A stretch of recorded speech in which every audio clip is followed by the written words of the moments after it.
In New York, I lived 7 minutes from New York. So where I lived, there was a coop in every yard. And in New York, there was a coop on every rooftop. And there still is. This is the first time they're going to be out all year, so. My brother got me started when I was like this, real tiny. My grandfather had them. He gave them up, and then my brother started raising them. I know him and a good friend of his built a big coop in our yard. And his friend lived in an apartment building, so he couldn't have a coop. So they were like partners, and they would do it together. And I got the job of cleaning the coop. So I said, why should I clean it for them when I could clean it for myself? I had all bridge birds. My brother used to catch them down the bridge, and they used to go out, because he was only a couple years older than me, and they used to go out and catch them. Every time I would come down, there'd be 2 or 3 extra birds in my coop.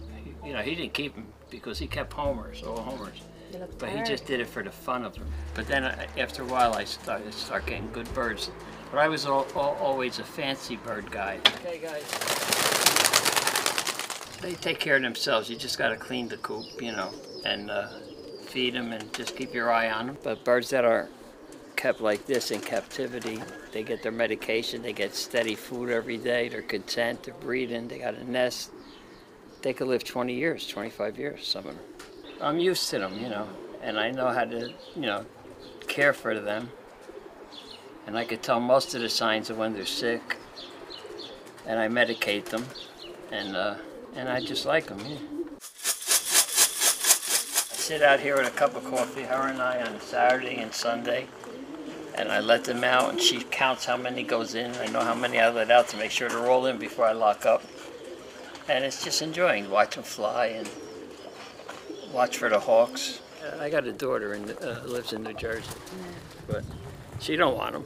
She got the daughter. This is just my hobby. Hopefully I'll live long enough to enjoy them more, and then